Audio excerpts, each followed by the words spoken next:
So, all right, so it seems to me that, if I talk to my Christian friend and they say, I have a problem with these other people messing up my perfect, idealized institution banner of, like, we're married.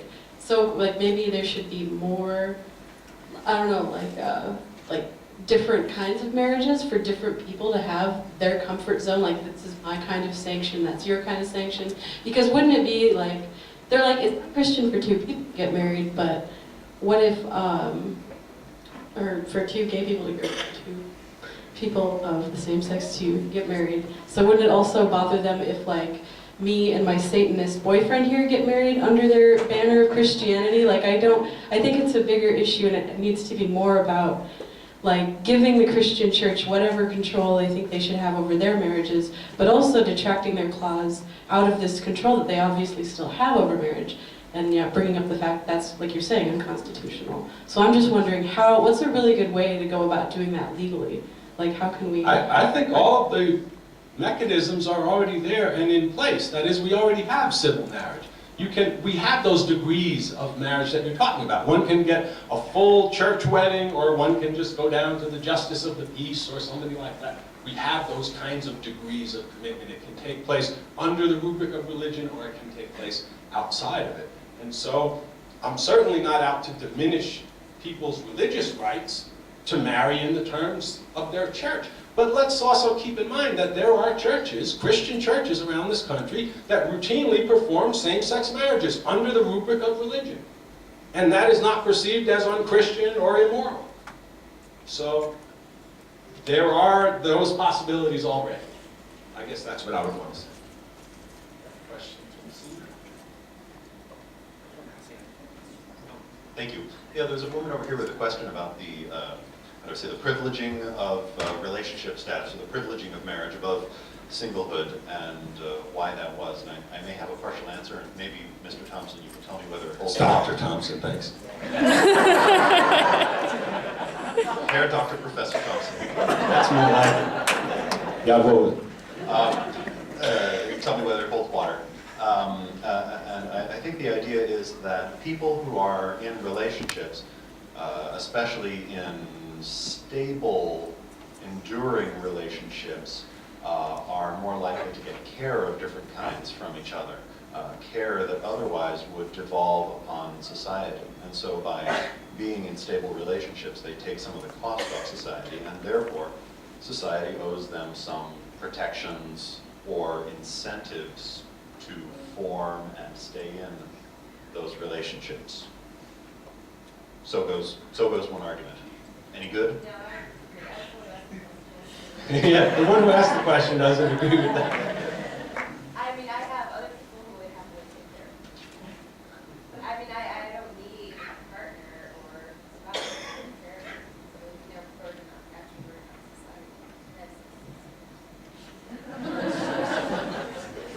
Well, I wonder if it has to work in some platonic ideal whereby all people who are married are better protected than all people who are not married or in partnerships.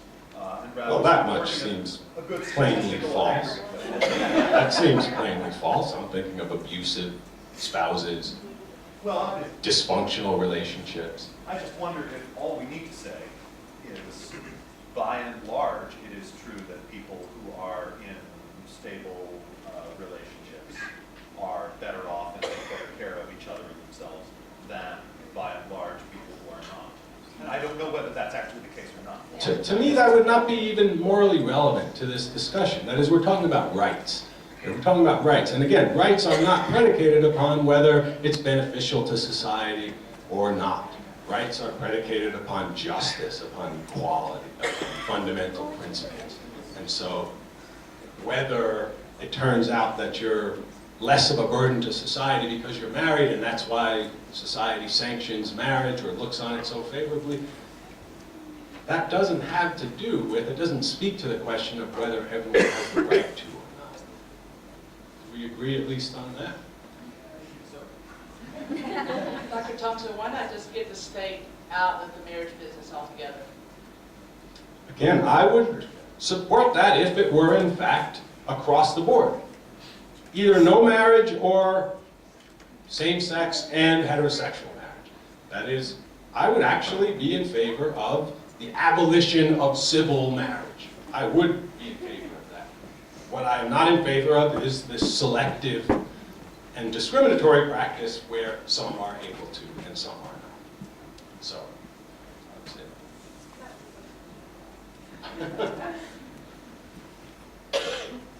I'm a Christian. I just wanted to make a biblical standpoint.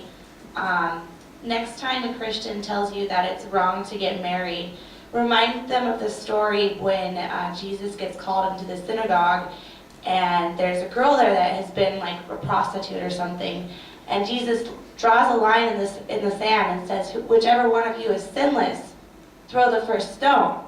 And not a single Pharisee could throw a stone at the woman because none of them were sinless. And it also says in the Bible, only God can judge.